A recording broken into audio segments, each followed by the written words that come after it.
बिस्मिल्लाहिर्रहमानिर्रहीम। आबादगार साथियों अस्सलाम वालेकुम। लतीफ़ सरकार जो बेता त थकियाई थर थेल चढ़ चकियाई चोटियां हलंदे हो त पुनो ॾे भव मिड़ई भेल उथी राओ रेल वेठनि था वारी वारे। आबादगार साथियों सुबुह साण पंहिंजी फील्ड में मौजूदु आहियूं ऐं हिकिड़ो पहिरीं मैसेज ॾेई तंहिंखां पोइ तव्हांखे इहे इमदाद करण के बारे में ॿुधाईंदासीं त असांजा आबादगार जेके आहिनि उहे पंहिंजी ज़मीनुनि खे टाइम घटि था ॾियनि। आउं तव्हांखे हिकिड़ो मिसाल ॾियां त जेकॾहिं हिकिड़ो केबिन वारो आहे या माडणीअ वारो सिंधी में खणी चऊं, जंहिंजे दुकानड़े में 10-15 या 20-25 हज़ार जो सामान पियल आहे, तव्हां उनखे चेक कयो माण्हू खे त उहो पंहिंजे उन केबिन खे केतिरो टाइम थो ॾिए। सुबुह जो 6 बजे जेकर दुकानु खोले थो त राति जो 8 बजे ताणी उन दुकान में वेठो आहे। जॾहिं त हीअ असांजी जेका ज़मीन आहे या ज़मीनदारी आहे, हिन वक़्तु जेकर तव्हां कैलकुलेशन कंदव त 60,000 रुपया फ़ी एकड़ ते ख़र्च थी चुको आहे।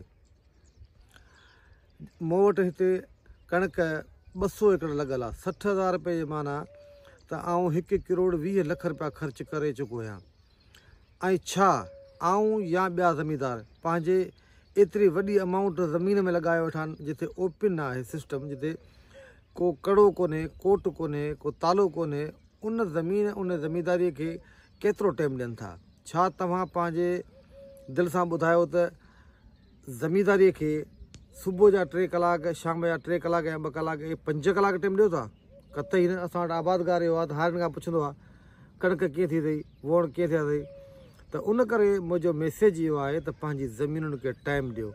जेकॾहिं हिन वक़्तु कणिक जो रेट न आहे ऐं तव्हां टाइम ॾिनो ऐं पंहिंजे फसल खे 50 मण ते बि खणी वियो, 60,000 रुपया तव्हांजो ख़र्च थी चुको आहे। यानी 10 बोरियूं तव्हांजो ख़र्च में वेंदियूं, 10 बोरियूं पोइ बचंदियूं, नुक़सानु कोन कंदी ज़मीनदारी।